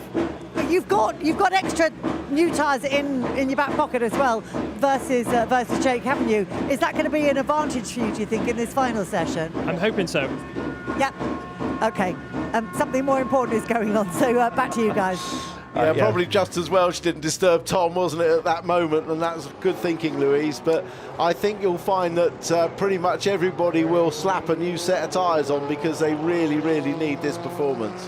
That more important thing was the green flag being waved. So headset back on, and now let's see, first of all, who gets the point for pole and whether that is going to be given to any of those drivers fighting for the championship, specifically Jake Hill and Tom Ingram, because I say Ash Sutton's an outsider. There are others, of course, mathematically in with a chance, but they are a long way back. They need a lot of bad luck all day long tomorrow for Jake and for Tom to have a real chance, and they also need a lot of good luck themselves. Well, Sutton's been the fastest man so far throughout qualifying, a 29.2 in his first group, of 29.3 in the second session. So he's been the man, but we just don't know what tyres everybody's been on. Perhaps they've been on carryover used softs rather than new, so maybe there's some more performance. Certainly Spencer Aldridge sounded very confident that Tom could find that little bit extra, and the difference between a scrubbed used set and a brand new set probably is that 1/10 and a half, 2/10 that they're looking for. Now, the driver that has made it through to Q3 more than anybody this year, 8 times out of the 10, is Ash Sutton. And having seen how blisteringly quick he's been in Q1 and Q2, it could be a pole position for him. Let's find out. He hasn't had a pole this year, which you almost do a double take at, given how dominant the cars were last year. 9 of 10 poles last season, going the way of Napa Racing as a team. Yeah, some interesting statistics we'll bring out tomorrow about sort of number of laps led and podiums and things like that, but certainly the Ford has not been the dominant car that it was last year, where poles and wins were being handed out amongst the Napa Racing teammates, weren't they? Felt like it, didn't it, as they were on target so often for victory. And the one team that has risen to the occasion, certainly in the second half of the year with great aplomb, Evans Halshaw with Power Max Racing. Aaron Taylor-Smith down the pit lane for a tyre cross, his 5th appearance in Q3, the Independents champion, and has come close, of course, to a pole position at Silverstone. Did the best time, only to fail the ride height check, and raced hard all day. But let's see what can be done tomorrow. He's going to start from within the first 3 rows on the grid, seemingly. Yeah, well, he can't be any further down, so... Well, unless he gets a penalty for qualifying, so fingers crossed. David, what do you like? Well, technically, yes. It could happen, okay. So, you know. Yeah. Fingers crossed Fortunately, for we it. haven't got wet conditions to mess up the ride heights, and I'm sure they've all checked them very, very carefully. The reason the wet conditions mess up the ride heights is just the wear on the tyre makes the circumference lower and the car can fail, so they have to lift the ride height up when they fit the wets, particularly on a drying track, which wears the tyres even more. But in dry conditions, no worries. The tyre wear is, in terms of circumference, is absolutely minimal. Yeah, we've had occasions, haven't we, where people have whacked a curb and damaged something, and that lowers the car just ever so slightly the wrong side of the regulations. But first up, we need to look for a lap time before we worry about the order, and Jake Hill is still warming up his tyres. Is it preordained? 24 in 24. Number 24 BMW into Clark Curve. If he doesn't win it this year, he'll have to change his number for next season, won't he? Yeah, the local boy, Jake Hill, who was just a boy in sandals and shorts watching racing here with his father Simon racing back in Formula 4 days. So he's lived and grown every year of his life around motorsport, and Brands Hatch in particular. So maybe the 24 in 24 is an omen. Who knows? So downhill he comes, then he's done a time, albeit a sort of start-up lap. The front-wheel drive cars yet to get into their stride. So you've got the 2 BMWs, although Ash Sutton has gone across the line and stayed out just a little bit longer. Ingram, Cook, Taylor-Smith, the other drivers that we need to be keeping an eye to. And look, we're nearly at halfway of Q3 already. Time flies. Yeah, just wondering if maybe Ash Sutton has stayed. That could indicate there's a brand new set of tyres and he wants to get that extra bit of warmth in it before he crosses them over to get the balance just right. So that's interesting. So that's Hill coming up now through Westfield, and we're nearly at that halfway point. But look, who's going purple? It's not a BMW driver, it's Sutton. So Ash Sutton quicker than anybody thus far. Now, that's not to say that they're all on heroic laps, but it's interesting that the Ford was quickest in sectors 1 and 2, but in sector 3, Jake Hill really first over the line. He's the one that does the time. Josh Cook's just gone through, but Sutton looking good. Turkington looking good. Jake Hill first one to head to the timing line as he comes out of Clark Curve now. And a 35 last time, a start-up lap, and a 1 minute 30 this time around. 1 minute 30.044. It's a good starter lap, isn't it? Now, did you say that Sutton did not come in the pits, David? Don't think he did. If he didn't, then he must have taken on just a pair of new fronts. Remember, he just finished the second qualifying, and I think he just took on a pair of fronts and left the rears on. Right. Interestingly, he has just gone quickest and then lost the lap for track limits. Okay. Did you see what the lap time was, out of interest? No, wasn't quick enough. It was only so briefly up there. Yes, it gets taken away very quickly, doesn't it? Now, actually, interesting, that was turn 1. That's Paddock Hill Bend. The most common place to lose lap time is Graham Hill, turn 3. But that was Paddock Hill Bend, so he was wide over the curb at the bottom of the dip. As we still haven't had an improvement on the 30.0. The lap was a 1:29.251. That was his last lap, but it won't count for the time. So it was a 29.251. Tim is wide-mouthed, but it doesn't count because he exceeded track limits. Yeah, but he knows what he can do. But that was probably where the tyres were absolutely perfect. Yeah. I think he put a pair of fronts on, and the grip came very quickly to him. He's going to have to do that again now. Yeah, that was a quick lap. Yeah. So 29.251 for Ash Sutton. We've got to try and repeat it now, or go even better. It's Hill quickest at the moment, and he ought to be going faster this time around as the BMW gets up to speed. It does, 1:29.879. Tyres coming in now. Colin Turkington behind. His aim this weekend, or his role really, is to support Jake. And what's Tom Ingram going to be able to do? Ingram is currently 3rd, but he's got a better lap to come, and he's only in the 2nd sector. This is Sutton then. So a 29.251 is doable. Is it repeatable? He goes across the line, and Ash Sutton's lap was a slow one. Yeah, that was a build-up. Remember, he backed off at the end of the last lap, so he just built up again, and now he's starting the lap with just 2.5 minutes off, just under 3 minutes to go. So we get 2 or 3 laps in anyway. Ingram on a lap, personal best in the first 2 sectors. Aaron Taylor-Smith, lap time disallowed for, yeah, you guessed it. So what can Ingram do? Well, he can go personal best. The estimate would be 3rd, but that would put him behind Jake Hill. And remember now, pole earns the point. It's not just starting position, it's a crucial point for the championship as well. And also remember, at the moment, even though they're tied on points, Jake Hill is actually leading the championship based on race wins. Yeah. So that extra point, if he could take it, would put him in the championship lead. Right, Ingram goes quickest, 1:29.629 by 0.2 of a second, a 1:29.6. Take that, Jake, says Tom Ingram, as Josh Cook goes 3rd. All of this, of course, having the other effect of pushing Colin Turkington a bit further down the order, so he can't do much to help Jake Hill, A, because he's behind him, but with Ingram ahead, and Carl's in between Jake and Colin anyway. Yeah, that's very true, but I don't think this is the final finishing order. We've got more laps to come. We've got Sutton to come across the line. Turkington quickest, so that's the answer from BMW. Colin Turkington, a 1:29.333. He's nearly 0.3 up on Tom Ingram. Aaron Taylor-Smith across the timing line. He goes 4th. Well, that's a great effort by Turkington, and that will be a big help to Hill, won't he? They're sandwiching Ingram at the moment. Yeah. That's a great effort and could really help him. Takes a point off Jake, but it also doesn't give it to Tom Ingram. So if Jake can't get pole, better for BMW's purposes that it's Colin Turkington rather than anybody else. But Tom Ingram has done a personal best and an absolute best. And there's a minute to go. He'll get this lap and one more. Absolutely spot on as he comes out of Stirling's. Clear road ahead of him, down towards Clearways, then into Clark Curve. Tom Ingram sets the car up, he turns in. Turkington's on a slower lap this time. Jake Hill is on a slower lap this time. Tom Ingram will get one more lap out of the session. He comes up to the timing line and goes through, stays 2nd fastest. That lap was a 29.369, so it was an improvement, but not as good as Colin Turkington's. Yeah, but still good to improve because it puts a little bit of a gap of a couple of tenths between him and Hill, so that's a useful lap. It is indeed. Now, can Aaron Taylor-Smith, with more hybrid allocation, get ahead of Jake Hill and push him back another row on the grid? That would do Tom Ingram a favour. Wouldn't do Jake Hill any favours, of course, but Aaron Taylor-Smith is still pushing on. 2 personal bests, sectors 1 and 2. A little bit down in the 3rd. Jake Hill's in the pit lane, so his session is done. Taylor-Smith will take the flag, will he, as he comes through this time.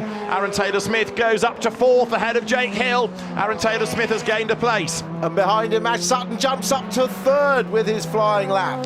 So Sutton gets up to 3rd with a 29.4. That means Hill is down in 6th. Exactly, and Ingram 2nd. So the session has worked out not brilliantly for Tom because he didn't get pole and he didn't get the point, but he is ahead of Jake Hill, who is on the 3rd row of the grid. And Colin Turkington on pole position. Now, how do BMW play this to get him to help Jake? Really, all he can do is try and win the race, I guess, and take those race-winning points away from Ingram. He's just got to stay in front of Ingram. I mean, there's always the possibility of just backing the crew up again. Ingram is still about to cross the line. And look at all the greens that he's done. He's not done yet. There's been another push. He doesn't improve, but he came oh so close. 36 thousandths of a second, the margin between Turkington and Ingram. What a session. Was close, with personal best in the first 2 sectors, so he really was on it. So it sets up a fascinating race for race 1, doesn't it?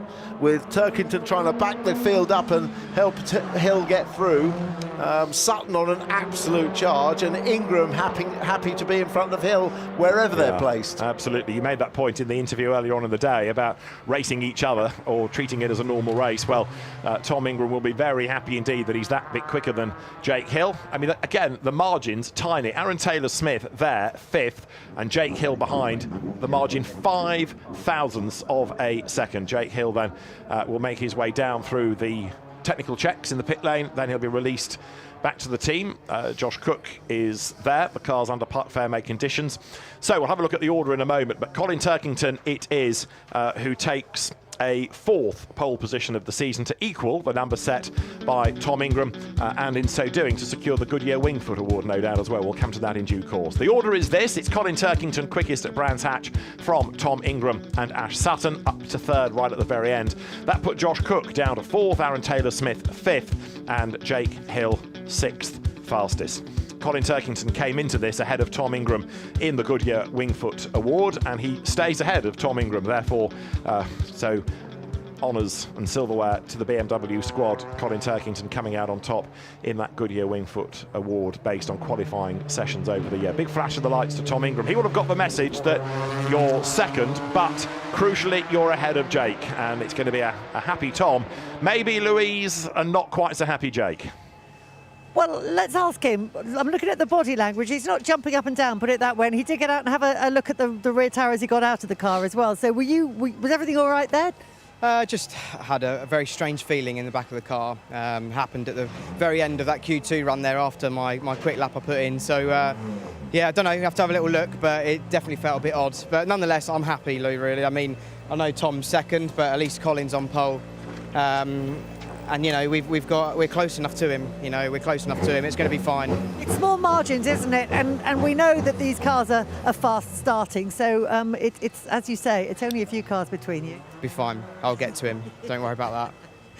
You're clearly not worried, so that's absolutely great. I hope you get whatever it was sorted for tomorrow. Let's see who else is here. In fact, Colin is just pulling up, so let's see if I can dive in with him relatively quickly. He's just clambering out of the car to the cheers of the team. And in fact, we talked at the start of the session about the fact that we were going to have a champion crowned at the end of this qualifying. And that champion is, of course, Colin Turkington, who is now the winner of the Wingfoot Award, which is the Goodwood Wingfoot Award, which is just being presented to him by Simon Meluish, who is the man who heads up the media for the British Touring Car Championship. So thank you for that presentation, Si.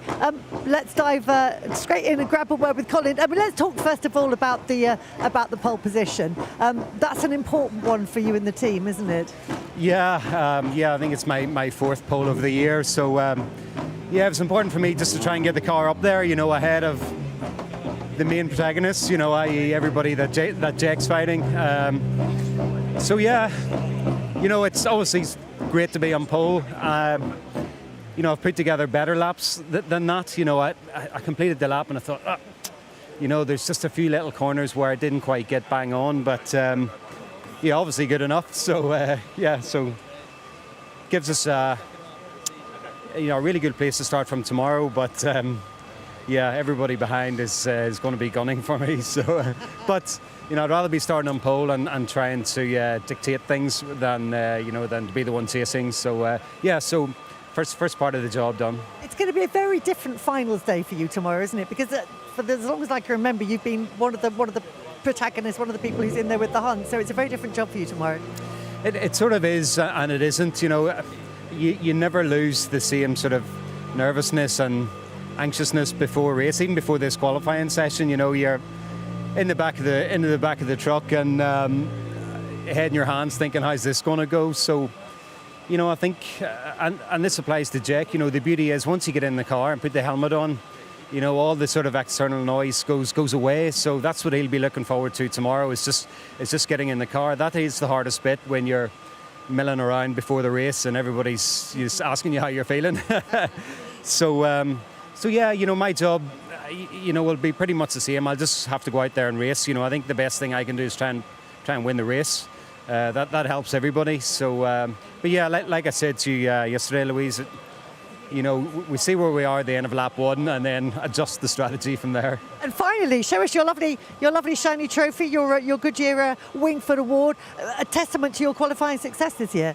Yeah, it's pretty privileged to you know, to win this Wingfoot Award. It's the third time I've got it. I was just saying to Simon, it's a massive upgrade from the last one I got. You know, it looked like a bit of Lego, but there's a bit of weight to this one. So yeah, it's testament to all the hard work of Team BMW and my engineer Dan. You know, we've particularly since the second half of the season, we've been lightning quick. So yeah, it's been a lot of fun. Well done, well done. Right, let's go and see the. We've got that lovely kind of low winter sunlight, but it means it's quite difficult to see as it is Tom Ingram up here. So let's dive in and grab a word with Tom and apologise actually for diving in and grabbing a word with Spencer earlier on when I think Tom wanted to talk to him as well. I was just trying to not to bother you at the time, but anyway, P2.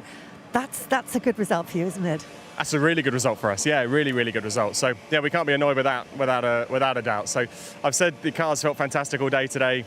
You know, you bought a set of softs on and the car just feels even more alive. Felt great on the mediums. It's felt great on the softs.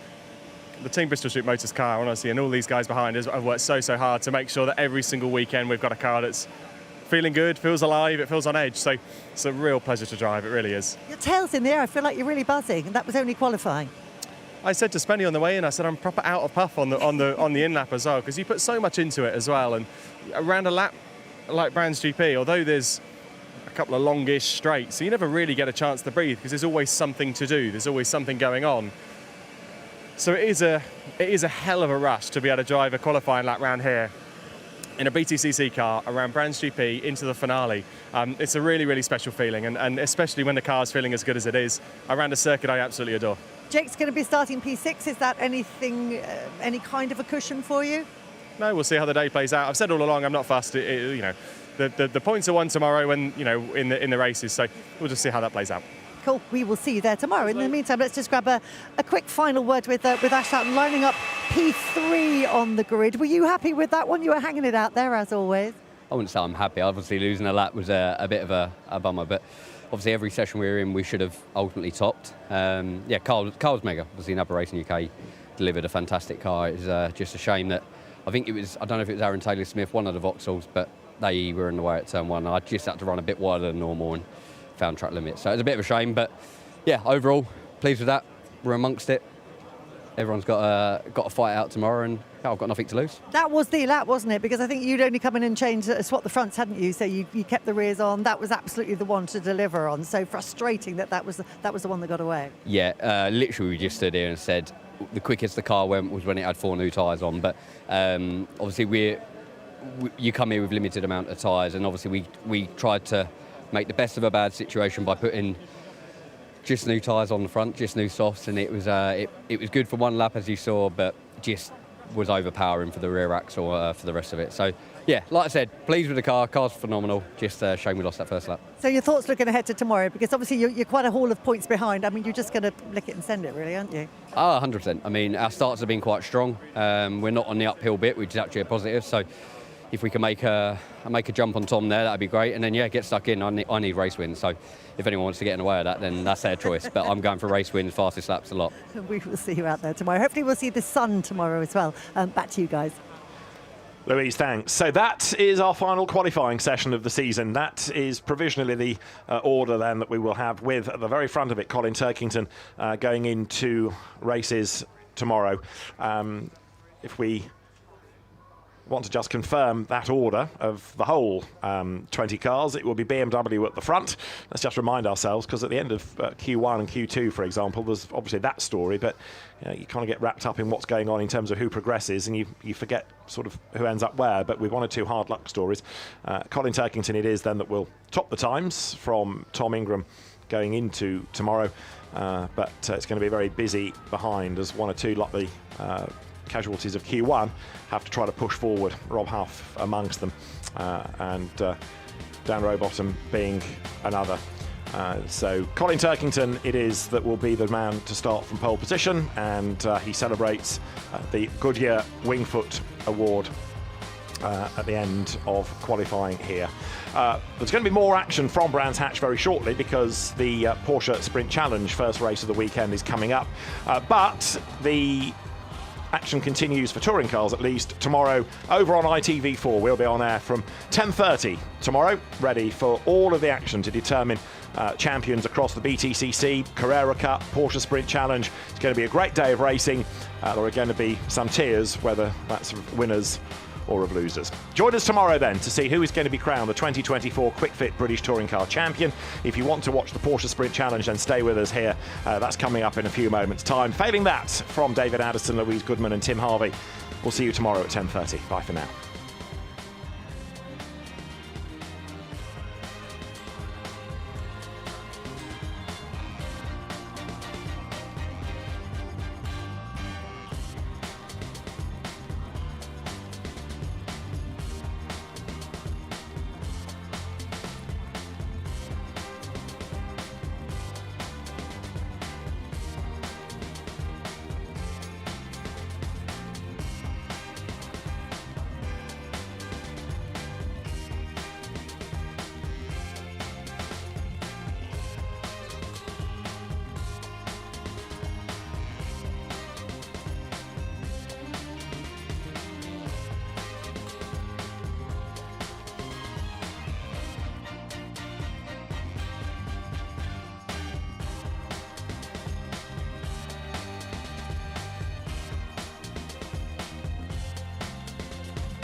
Here in the sunshine at Brands Hatch, we are about to have our first race of the weekend in the Porsche Sprint Challenge Great Britain. 4 drivers come here in the pro class of the new RS model fighting for the crown. There are other classes to be resolved as well. Remember, there are 4 of them in total because we've got the RS and the CS models and a Pro and an AM within each. So 4 categories of racing. It's unlikely that anything is going to be wrapped up today, but it will give us a fascinating points permutation going into the 2 races tomorrow. David Addison and Jade Edwards, trackside, glorious conditions these, and it's a great circuit, Jade, for these cars. Yeah, absolutely. I love this circuit, and it's such a superb place to finish the season. One of the factors today and tomorrow this sort of time will be the low sunshine, which doesn't hinder you on all other parts of the circuit, but definitely on this back straight, the sun sits really, really low. So anyone that's got a cut visor or not fully dark visor may struggle here. But yeah, what conditions, lovely, lovely weather, bit different to where we were a few weeks ago at Silverstone, but I'm all for it, if I'm honest. It's much nicer. As I say, 4 drivers fighting it out for the pro element of the new RS part of the championship. Max Coates, Seb Hopkins, Tom Bradshaw, and then Will Jenkins. As far as the grid is concerned, Seb Hopkins is the man on pole position. He did that with the best time in qualifying, second best time, determining the grid for tomorrow's first race. Seb Hopkins has Will Jenkins for company, 5 wins, plays 1. Tom Bradshaw, third in the title race. He's got 4 wins to his name. He's third on the grid with Max Coates, the championship leader, 3 times a winner this year, starting next. Joe Marshall's had 2 wins but doesn't score points.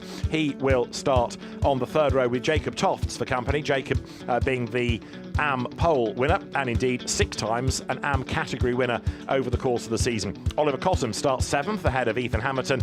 Then it is Matt Kyle Henney, 2nd in the AM championship, and he's had 4 wins in the class. He's ahead on the grid of Oliver Meadows and Toby Trice. Edward Stanton's had a couple of class wins this year. Rhys Summerfield behind has had 3. Then you've got Bal Sidhu ahead of George Jackson.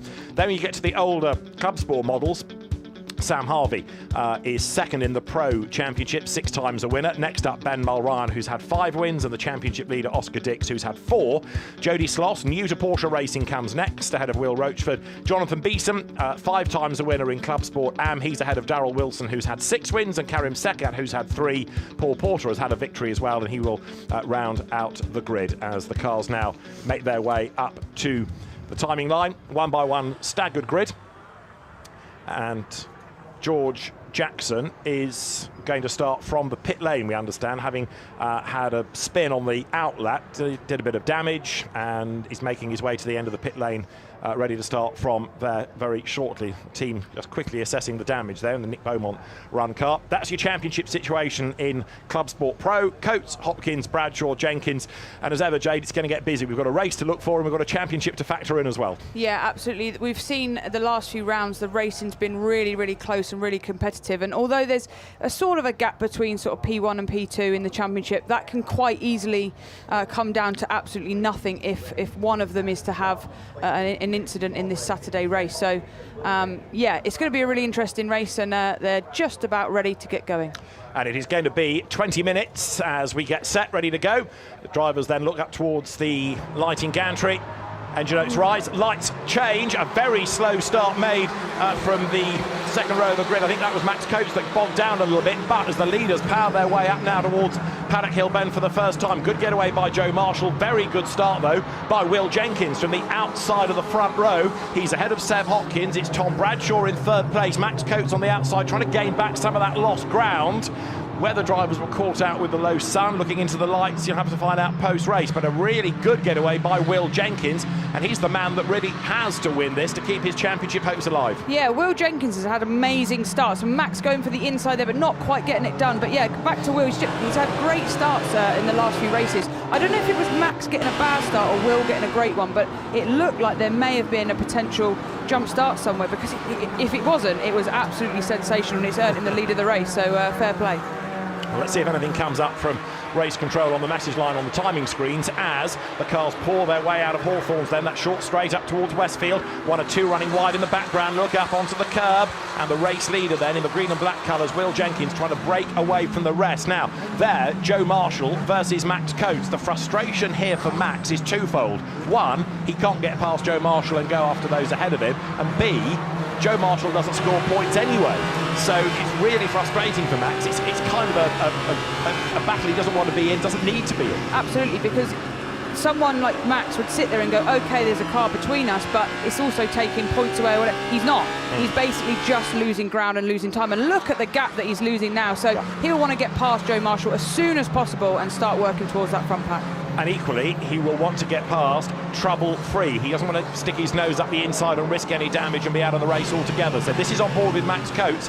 Bearing in mind he qualified ahead of Joe Marshall, he lost out off the grid, so I still think it was a slightly sluggish getaway by Max as he comes downhill. Behind him he's got Ethan Hamilton, his teammate at Graves Motorsport. But at the end of the opening lap, Will Jenkins led by very nearly a full second. 8/10 he was up the road as the cars then now turn their way out of the left-hander of Surtees onto the Grand Prix loop. And if anything, Max Coates is dropping away a little bit from Joe Marshall, and that's not in the game plan. No, he doesn't seem to have that initial pace, but we've seen with the likes of Jenkins, he always gets away very quickly, and as the race develops, there's somewhat a change of pace throughout as the tyres come off or anything like that. So we might see Max struggling initially here, but like I say, all the time, he's been around long enough that he'll just sit back, let the car come to him, and make the moves a little bit later on in the race, hopefully. And he can also apply pressure to Joe Marshall, try and trigger a mistake out of him.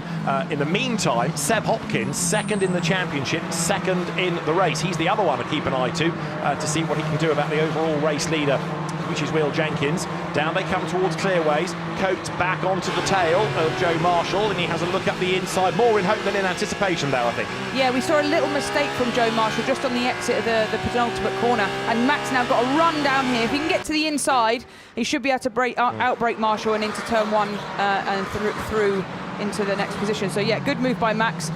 It actually started about 3 corners back, so that's very logical thinking and getting the job done. That nets him 4th place, and while all that has been going on, the race leader, Will Jenkins, is under investigation post-race for a false start. The officials want to have a look at it and see whether it was legit or not, whether it was a false start or, as Jade was saying, whether it was just an outstanding getaway. But race control want to have a closer look.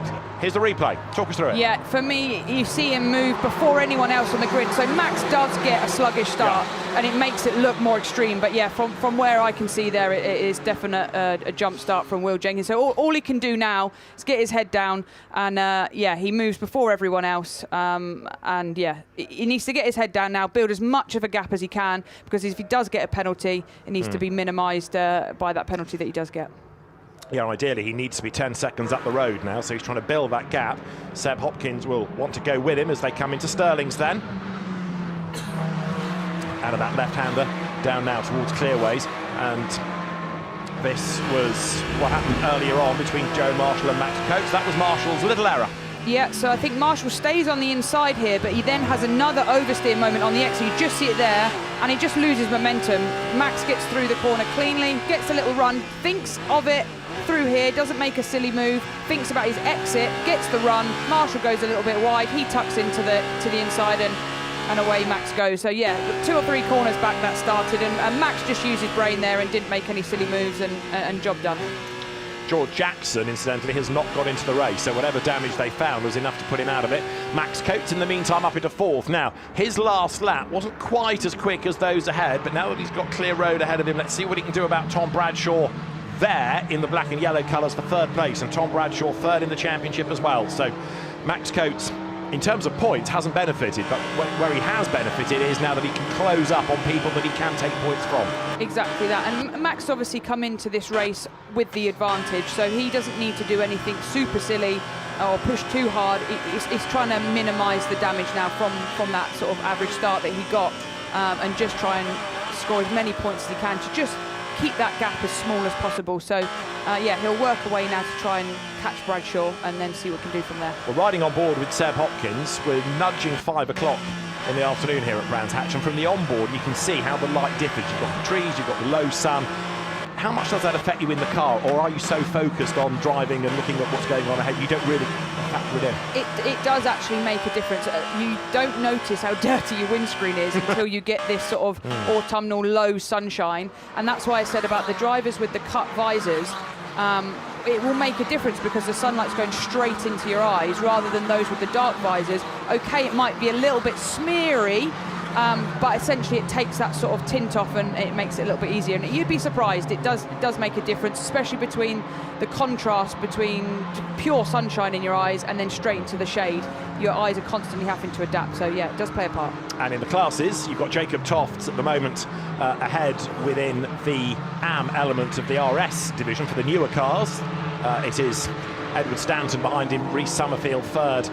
Then you've got Oliver Meadows and Cahan. Matt Kyle-Henny has had a mare of a lap and lost about 4 places and dropped back into 5th. So Jacob Tofts, who is ahead in the championship anyway by 5 points over Matt Kyle-Henny, building the gap and heading for a 7th AM category win potentially here.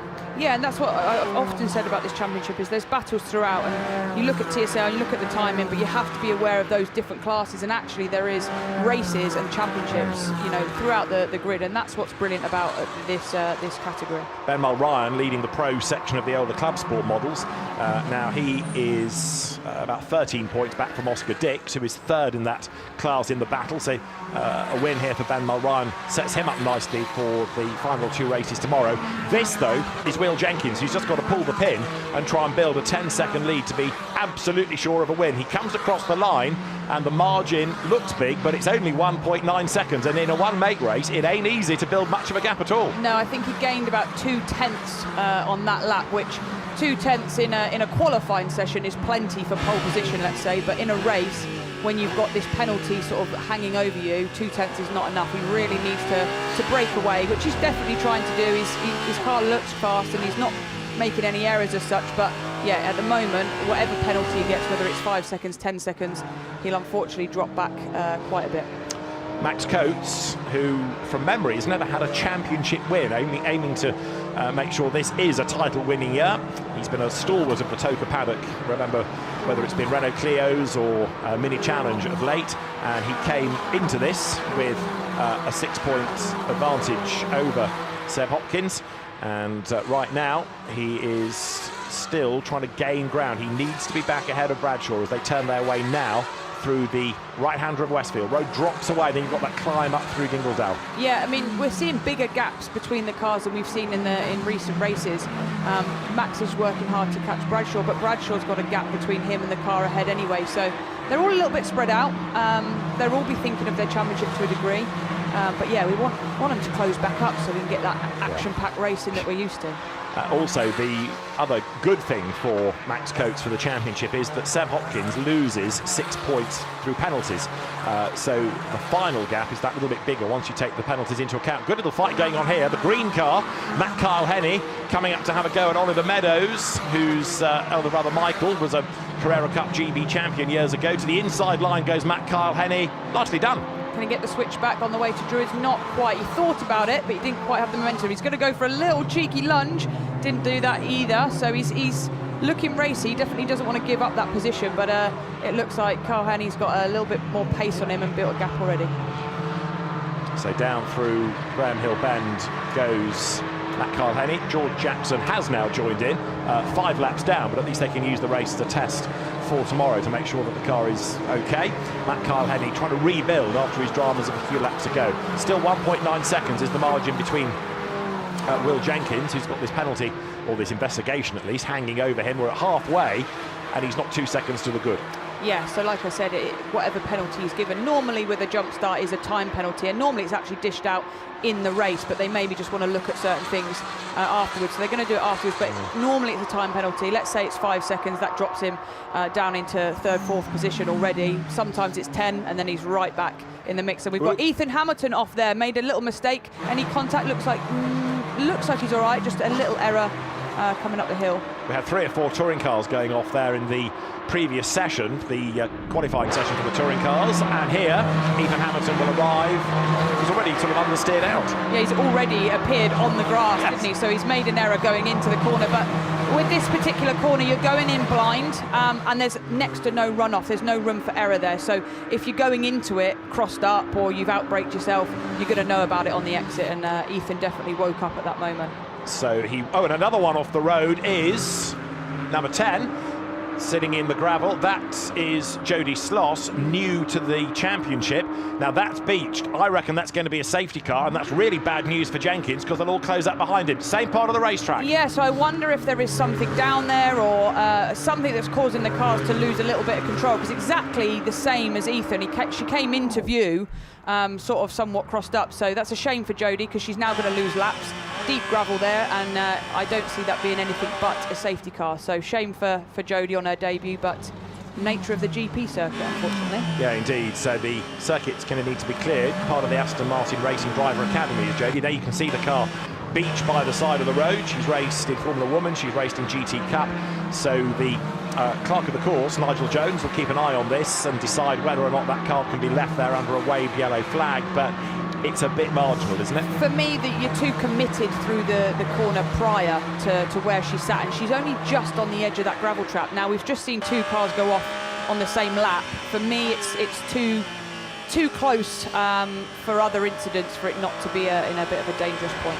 As yet, no sign of a safety car being triggered. The safety car isn't yet on standby, so part of the argument, I guess, is if drivers respect a waved yellow flag, you should not need to interrupt the race. A waved yellow flag technically means danger ahead, slow down, be prepared to stop. Doesn't mean just lift by a tenth of a second, does it? No, you need to clearly make a difference in your driving. The only other thing is that Jodie's not really near any barriers as such here, so how are we going to get Jodie to a safe spot for her without cars coming through? Even though it's double waved yellows, I know as a driver, you're still trying to go as fast as a double wave yellow allows without getting in trouble. So at no point are they going slowly. You don't know what it's like to be in the gravel, though, just to clarify. Oh, I don't know. What's gravel? Yes, quite. Yeah. Safety car deployed. They've listened to you, Jade. So we've got the safety car, so everyone's going to bunch up with 7 minutes on the clock. So by the time safety car scramble, people bunch up, incident cleared, that's going to really give us probably 1, maybe 2 racing laps. Just how we like it, David, yes, isn't indeed. it? 1 lap to the end. Unfortunately, Jenkins obviously is not going to want this because he was trying to build a gap, and he's essentially lost any work that he's done now and won't really, unless there's an incident behind him on the restart, he's not really going to gain much from this. So for him, it's gutting. For Max Coates, it's brilliant because he's now right up with everyone. Same for Bradshaw, he's crept up with everyone. So, yeah, if we get a lap or 2, it could be quite exciting. Even if they can't gain places on track, if a penalty is applied, they'll gain a place that way anyhow. Yeah, exactly that. So the likelihood is Jenkins, from what I can see from the replay, is going to get a penalty. So, like you say, they've already gained 1 already. It's just whether they can gain anything else from this. So there is the safety car. Talk about the low sun. It's right in the eyes of the safety car crew as well, who are, in a moment, going to be told to go. Scott needs sunglasses sponsor quite. there. Right, they're behind you, coming down the hill. So in a moment, the instruction will be given, safety car accelerate away, and the race cars therefore slow the pace. There it is, safety cars on the move. Scott Stringfellow is the safety car driver. Kieran Salmons is the observer sat alongside him, and that's the car that needs to be retrieved. Of course, the other element to this is it's not that quick a job to get a recovery vehicle there. No, so there's pros and cons. We're obviously on a fairly longish lap, so Scott and the safety car can control the pace where it gives a little bit longer time to get a vehicle out to them, but equally it's a long way round for said vehicle. So yeah, pros and cons. I think once the truck gets to her, the clean-up process will be quick, but it's getting everything to her before that can happen, really. And we've only got 5 more minutes to go. There is a vehicle access point at Stirling, so they could be able to get the car off there rather than have to bring it back to the pit lane, but the race officials will be keen to get things underway as quickly as. So the race order, provisional as it is, Will Jenkins leads from Seb Hopkins. A little bit further back in the AM element of the club sport class, Darryl Wilson is the leader there. He's already had 6 class wins, many of which came at the start of the season, but he's ahead of Jonathan Beeson and Karim Sekat. The other class, the club sport pro, being led by Ben Mulryan from Sam Harvey and then Oscar Dix. Well, there is the recovery vehicle, and Jodie Sloss's car will be pulled out of the gravel, and even with yellow flags being waved, safety car conditions, 1 or 2 arrive rather rapidly inside, don't they? Yeah, like I was saying, the corner prior is blind as such, and there's an element with the drivers where you don't want to lose gap to the train, and because they know she's on the edge of the gravel, they don't know how quick it's going to be recovered, they don't want to lose too much time. But yeah, sometimes you do get caught out by the train a little bit. I know with the stuff that I've been doing you have a couple of raised eyebrow moments sometimes where you think the train is slowing down and catches you out, but everyone's through safely. Indeed so. And all of these laps count within the 20 minutes. The timed race element introduced a couple of years ago to the token package to keep the timetable on track because of the necessity of live television and circuits curfews and the like. So it is Jenkins, Hopkins, Bradshaw, Coates, Marshall, and then in 6th place Oliver Cottam. 7th is the AM RS leader Jacob Toft. Toby Trice is 8th. 9th is Edward Stanton, and 10th Rhys Summerfield. And those two, Stanton and Summerfield, are 2nd and 3rd within the RS category AM class. Then further back, Ben Mulryan leads the Club Sport Pros and Darrell Wilson leads the Club Sport AMs. 3 minutes to go. I'm not expecting a racing lap, are you? Not as it stands, because the car, like I say, was still stationary and not really being moved. So as much as I wished for a safety car, I think it might have come slightly too late. And Jodie beached herself a bit too far into the gravel. So yeah, it'd be a shame, because last race of the year, or as in last weekend of the year, you just want to go racing and enjoy it. And I remember doing a clear cut race, and in the rain, most of it was under safety car, and it was a shame, because that's how you sort of sign off your season. But safety is obviously paramount, and you know, there's a few of these drivers that'll actually cash in that result and think, I'm happy with this. But it's going to be a very disappointed Will Jenkins if this goes against him. Now, this is going to be interesting to see how it's managed, because there is a car being hoiked out of the gravel, with race cars being slowed down by the marshals, rapidly approaching the scene of the incident. And thankfully, I think that car's going to just have enough. What did I say about it being a long lap and plenty of time? The timing couldn't have gone any worse here, could it really? But yeah, thankfully it's over to one side. But that just holds up, you know, another lap, because they're now not moving whilst the train goes past. So, but I'm just wondering whether that vehicle access point just in the foreground might be where they're aiming for. You might get one cheeky lap. Yeah, that'd be nice. Yeah. Scott's got to get on it now to get round to start a race, but yeah, hopefully, you know me, I like action-packed, so I'm all for it. Yeah, the instruction will come, quicken the pace if possible, to get a lap in. It's 1 minute and 41 on the clock. The last safety car lap was 2 minutes. But that was with the slow passing of the incident. So they're all fully weaving. If I was in this now, I'd be getting my tyres prepped for a dash to the end. They're all weaving properly to get that heat back in the tyres. So I'm just fearful that with a qualifying pole position lap being a 1:28, and now we're behind the safety car, and you've got to do a qualifying lap, it's going to be tough. Well, I'll be glass half full, and you can be glass half empty. We'll see where we get to. But yeah, it's not going to be with a minute left. You might win this one, David. Okay, we'll see. I don't say it with any satisfaction, because like you, I want to see them go racing, even if it's only for one more lap. It may be anyway that you get a sort of ceremonial finish where the safety car peels off, but all they do is come to the checkered flag, which looks good for the photographers. Scott will be happy with that, because he technically would then win. Jody Sloss's car is being brought all the way back to the pit lane, so yeah, if they can get them through in 36 seconds time onto one more lap, we'll be laughing. But yeah, this has got to be a really quick lap by the safety car. And now the rope has come off the car of Jody Sloss. Go on, keep rolling it down the hill. It might just be off the circuit. Oh no. No. My hopes and dreams of that one lap are fizzling away. Yeah. But the car's off the road. Yeah, technically it's not on the track. No. So green. Well, 10 seconds on the clock. No, we're not going to do this, are we? No, look, there's no time. It's going to be a safety car finish. Safety car, I think, might peel in, but no, here they are. Although there's no checkered flag being prepped, or is there, that I can see? Your glass is still half full. I know. We've hit 0 on the clock as the cars come down towards the clearways part of the circuit. And Jody Sloss's car is moving. The lights are still on anyway. Yeah. So I think we are going to finish under the safety car. And that, therefore, is a on-the-road win for Will Jenkins. Yeah. Checkered flag is now ready. Yeah. Checkered flag out. Shame that it ends that way, but not for the want of trying on the part of race control, really. Absolutely. They did all they could, and they just couldn't leave that car there, because it was in just enough of a risky spot for, you know, we'd kick ourselves if something was to happen. So they've made the right call. It's just a shame it finished that way. But we've always got tomorrow. There are circuits, of course, longer laps, I'll grant you, where they don't have a safety car as such. There's a slow zone where within 2 markers you have to slow right down. Would that kind of thing work on a lap like this, or is it a bit too short, do you think? I think maybe potentially because of the sprint race aspect and the lap, maybe not quite, because when we saw with this bunching up, even under safety car, it could potentially cause a little bit of an issue like that. But I don't know, let's try it, shall we? See how it goes. Will Jenkins looks pretty chuffed about life, waving to everybody as though the message has not got through about his investigation post-race. So the smile might wane a bit now.